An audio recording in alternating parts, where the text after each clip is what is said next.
নমস্কাৰ বন্ধু-বান্ধৱীসকল আমাৰ ৰাশিফল চেনেলটোলৈ আপোনালোকক স্বাগতম জনাইছো। আজি মই আপোনালোকৰ কাৰণে লৈ আহিছো মকৰ ৰাশি জাতক জাতিকাসকলৰ এপ্ৰিল মাহৰ সম্পূৰ্ণ ৰাশিফল শীতান্তু 1 এপ্ৰিলৰ পৰা 30 এপ্ৰিললৈকে কেনে ধৰণে আপোনালোকৰ দিন পাৰ হ'ব আৰু কি সুযোগ সুবিধা লাভ কৰিব পাৰিব, কৰ্ম জীৱনত সফলতা অৰ্জন কৰিব পাৰিব আৰু কৰ্মৰ দিশ আপোনালোকে সলনি কৰি ল'ব পাৰিব, প্ৰাপ্য ধন আদায় কৰি ল'ব পাৰিব আৰু পৰিকল্পিত কিছুমান কামত সফলতা অৰ্জন কৰিব পাৰিব। সলনি হ'বলৈ গৈ আছে আপোনালোকৰ ভাগ্য। আহক তেনেহলে জানি লওঁ মকৰ ৰাশি জাতক জাতিকাসকলৰ এপ্ৰিল মাহৰ সম্পূৰ্ণ ৰাশিফল শীতান্তু। যদি ভিডিঅ'টো ভাল লাগে লাইক এটা কৰি আমাৰ মনোবল বঢ়াব আৰু আপোনালোকৰ বন্ধুবৰ্গৰ লগত শ্বেয়াৰ কৰি তেওঁলোককো উপকৃত কৰিব। মকৰ ৰাশি জাতক জাতিকাসকলে নিজৰ সন্তানৰ ওপৰত এই মাহত অকণমান চকু ৰখাটো দৰকাৰ। জৰুৰী কিছুমান কামত আপোনালোকে যোগদান কৰাৰ ফলত আপোনালোক ব্যস্ত হৈ পৰিবলগীয়া হ'ব পাৰে। নতুনকৈ কিবা যদি ঘৰত মাংগলিক অনুষ্ঠান অনুষ্ঠিত কৰিব বিচাৰে তেনেহ'লেও সুন্দৰভাৱে অনুষ্ঠিত কৰিব পাৰিব। এনেকুৱা বস্তু কিনাটো আপোনালোকৰ পক্ষে উচিত নহয় যি বস্তু কিনাৰ পিছত আপোনালোকে যাতে পস্তাবলগীয়া নহয় বা কিবা অদৰকাৰী বস্তু যাতে নিকিনে তাৰ প্ৰতি লক্ষ্য ৰাখিব। অদৰকাৰী বস্তু কিনি অবাবত যাতে অৰ্থ ব্যয় নহয় বা অৰ্থৰ যাতে অবান্তিক খৰচ নহয় তাৰ প্ৰতি আপোনালোকে লক্ষ্য ৰাখিব লাগিব। পৰিয়ালবৰ্গৰ মাজত যিকোনো সমস্যা সমাধান কৰি ল'বলৈ আপোনালোকে যিমান পাৰে চেষ্টা কৰিব।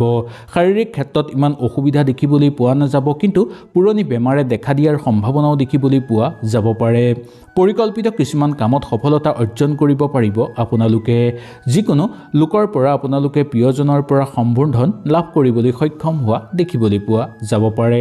পইচা লেনদেনৰ ক্ষেত্ৰত মধ্যম ফলাফল দেখিবলৈ পোৱা যায়। পইচা পাবলগীয়া ধন অৰ্থ লাভ কৰিবলৈ সক্ষম হ'ব বা বেলেগক যদি ধাৰ দিব বিচাৰে দিব পাৰিব, কিন্তু ব্যৱসায়িক বাণিজ্যৰ লগত জড়িত লোকসকলে লেনদেন কৰোঁতে অলপ সাৱধানতা অৱলম্বন কৰিব। দাম্পত্যৰ ক্ষেত্ৰত সুখ শান্তিৰ মাজেদিয়ে আপোনালোকে পাৰ কৰিব পাৰিব। পইচাৰ কাৰণে ইমান অসুবিধা আপোনালোকে নাপাব এই মাহত। ব্যৱসায়িক বাণিজ্যৰ লগত জড়িত লোকসকলৰ কাৰণে ব্যৱসায়ত শুভ দেখিবলৈ পোৱা যায়। আৰ্থিক ক্ষেত্ৰত আপোনালোকৰ উন্নত ফলাফল দেখিবলৈ পোৱা যাব পাৰে। নতুন কিবা কামত যদি কিবা ক্ষেত্ৰত বিনিয়োগ কৰিব আপোনালোকে বিচাৰে তেনেহ'লেও সুন্দৰভাৱে বিনিয়োগ কৰিব পাৰিব। ঘৰত হৈ থকা কিছুমান অশান্তিদায়ক সমস্যা সমাধান কৰি ল'ব পাৰিব আপোনালোকে। বহু মূল্যৱান সম্পদ যাতে আপোনালোকৰ হাতৰ পৰা নেহেৰাই বা আপোনালোকৰ হাতৰ পৰা যাতে নপৰে তাৰ প্ৰতি অকণমান আপোনালোকে লক্ষ্য ৰাখি সজাগতা অৱলম্বন কৰিবলৈ চেষ্টা কৰিব। কৰ্ম জীৱনত আপোনালোকৰ খ্যাতি বৃদ্ধি পাবলৈ ধৰিব আৰু সহকৰ্মীৰ লগত আপোনালোকৰ সুন্দৰ যোগ দেখিবলৈ পোৱা যায়। সহকৰ্মীৰ পৰা পূৰ্ণ মনোভাৱ আপোনালোকে লাভ কৰিবলৈ সক্ষম হ'ব। আপোনালোকৰ যিকোনো ডাঙৰ কাম হাতলৈ আহিলে কেতিয়াও চঞ্চল নহ'ব বা সেই কামৰ পৰা কেতিয়াও মন বিচলিত নকৰিব। সেই কাম কেনেকৈ সুচাৰুভাৱে কৰিব পাৰি সোনকালে সেইটোহে আপোনালোকে চিন্তা কৰাটো উচিত। পইচাৰ কাৰণে যাতে কাৰো লগত তৰ্ক বিতৰ্কৰ মাজত লিপ্ত হ'ব লগা নহয় তাৰ প্ৰতি লক্ষ্য ৰাখিব। জীৱন লগৰীৰ লগত আপোনালোকৰ সম্পৰ্ক মধুৰ হৈ পৰাৰ যোগ দেখিবলৈ পোৱা যায়। আপোনাৰ অবান্তিক খৰচৰ মাত্ৰা কিছু ক্ষেত্ৰত বৃদ্ধি পাবলৈ ধৰা দেখিবলৈ পোৱা যায়। সন্তানে যাতে আপোনালোকৰ অবান্তিক খৰচ বঢ়াই তুলিব নোৱাৰে তাৰ প্ৰতি অকণমান আপোনালোকে লক্ষ্য ৰাখিব। সৰু সুৰা ব্যৱসায়ীসকলৰ কাৰণে সৰ্বাধিক লাভজনক দেখিবলৈ পোৱা যায় এই মাহটো। যিসকল লোকে সৰু সুৰা ব্যৱসায় কৰে তেওঁলোকৰ কাৰণে এই মাহটো অত্যন্ত শুভ দেখিবলৈ পোৱা যায়। ঘৰত যদি কিবা মূল্যৱান সম্পদ আপোনালোকে ক্ৰয় কৰি আনিব বিচাৰে তেনেহ'লে এই এপ্ৰিল মাহত সুন্দৰভাৱে আপোনালোকে আনিব পাৰিব। নতুনকৈ পৰিয়ালবৰ্গৰ মাজত ভাল সুযোগ অহাৰ সম্ভাৱনাও দেখিবলৈ পোৱা যাব পাৰে। নতুন মুহূৰ্তৰ মাজত আপোনালোকে জীয়াই থাকিবলৈ চেষ্টা কৰিব বা জীয়াই থাকিব পাৰিব। ঘৰুৱা পৰিৱেশত এক নতুন উৎসাহ অনুভৱ কৰিব আপোনালোকে। ভ্ৰমণ কৰিব বিচাৰিলে সুন্দৰভাৱে ভ্ৰমণ কৰিব পাৰিব। ভ্ৰমণৰ ফলত হ'ব আপোনালোকৰ দ্ৰব্য লাভ। ওচৰ চুবুৰীয়াৰ লগত থাকোঁতে আনন্দময় হিচাপে পাৰ কৰিব পাৰিব আৰু খালী সময়খিনি ওচৰ চুবুৰীয়াৰ লগত থাকি খুব সুন্দৰভাৱে পাৰ কৰিব পাৰিব। বিদ্যাৰ্থীসকলৰ কাৰণে বিদ্যাৰ ক্ষেত্ৰত অগ্ৰগতি দেখিবলৈ পোৱা যাব আৰু শিক্ষাগুৰুসকলৰ কাৰণে মধ্যম হিচাপে পাৰ হোৱা দেখিবলৈ পোৱা যায়। নতুনকৈ কাম বিচাৰি থকা বা নিবনুৱাসকলৰ কাৰণে গতানুগতিক হিচাপে পাৰ কৰিব পাৰিব। কিন্তু কিবা কৰ্মত যদি আপোনালোকে জড়িত হ'ব বিচাৰে তেনেহ'লে সুন্দৰভাৱে আপোনালোকে জড়িত হ'ব পাৰিব। ৰাজনৈতিক ক্ষেত্ৰৰ লগত জড়িত লোকসকলৰ কাৰণে ইমান অসুবিধা দেখিবলৈ পোৱা নাযায়। নতুনকৈ ৰাজনৈতিক ক্ষেত্ৰৰ লগত জড়িত হোৱা লোকসকলৰ কাৰণেও অনুকূল প্ৰভাৱ দেখিবলৈ পোৱা যাব পাৰে। আপুনি বহুদিনৰ পৰা যদি কিবা বেমাৰত ভুগি আছিল সেই বেমাৰৰ পৰা কিছু ক্ষেত্ৰত পৰিত্ৰাণ লাভ কৰিব পাৰিব, কিন্তু কিছু ক্ষেত্ৰত দেখিবলৈ পোৱা যায় যে পুৰণি বেমাৰে দেখা দিয়াৰ সম্ভাৱনাও দেখিবলৈ পোৱা যাব পাৰে। যিকোনো লোকে নিজৰ স্বাৰ্থৰ কাৰণে যাতে আপোনাক ব্যৱহাৰ কৰিব নোৱাৰে তাৰ প্ৰতি অকণমান লক্ষ্য ৰাখিব লাগিব। কাৰ্যকৰী পৰিকল্পনা সিদ্ধি হৈ পৰিব। সেই পৰিকল্পনা সিদ্ধি কৰাৰ ক্ষেত্ৰত কোনো গুৰুস্থানীয় ব্যক্তিয়ে আপোনালোকক সহায় সহযোগিতা কৰিব। প্ৰশাসনিক বিষয়াসকল ব্যস্ততাৰ মাজত সোমাই পৰাৰ সম্ভাৱনা দেখিবলৈ পোৱা যাব পাৰে। মাটি-বাৰী বা সা সম্পত্তি বেচা কিনাৰ লগত জড়িত লোকসকলে বিবাদৰ মাজত যাতে সোমাই নপৰে তাৰ প্ৰতি লক্ষ্য ৰাখিব। নতুনকৈ যদি মাটি-বাৰী আপোনালোকে ক্ৰয় কৰিব বিচাৰে তেনেহ'লেও পোনপটীয়াকৈ ক্ৰয় কৰিব।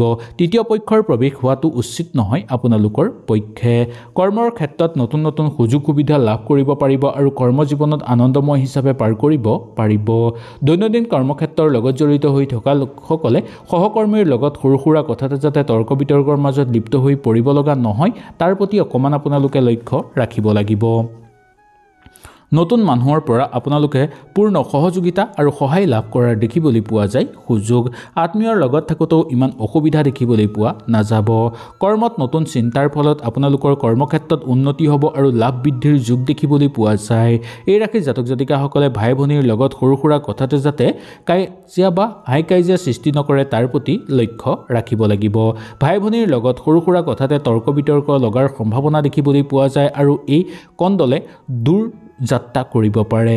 সেইকাৰণে এনে কণ্ডলৰ পৰা আপোনালোকে এই মাহত দূৰত্ব বজাই ৰাখিবলৈ চেষ্টা কৰিব পাৰিব।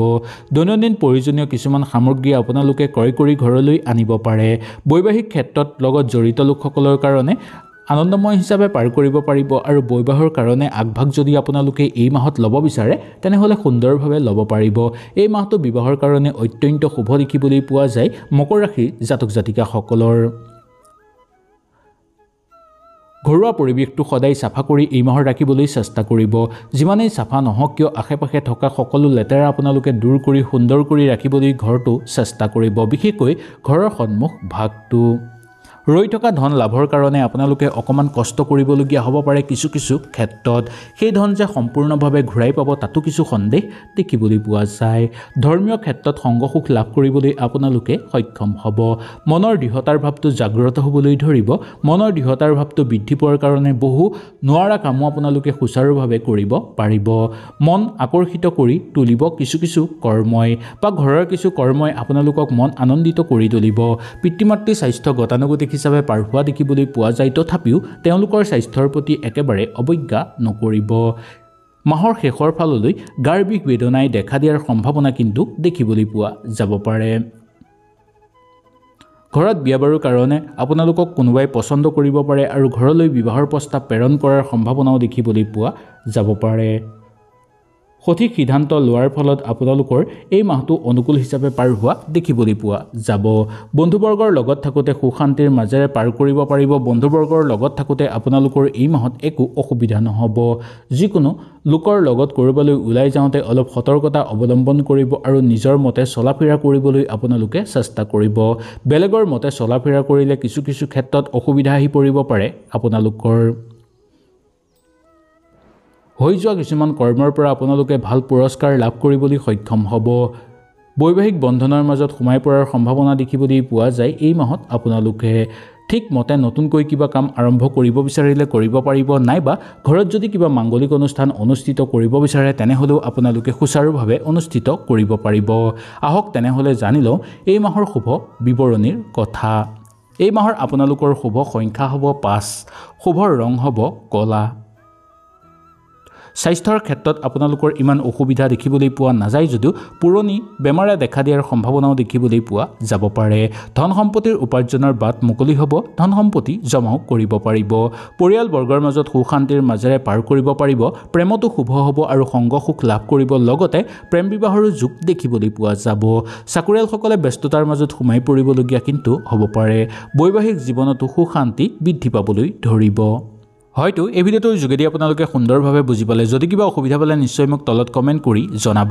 তেনেহ'লে আজিলৈ আপোনালোকৰ ওচৰৰ পৰা বিদায় লৈছোঁ। কালিলৈ পুনৰ আপোনালোকক লগ পোৱাৰ প্ৰতিশ্ৰুতিৰে আজিলৈ নমস্কাৰ।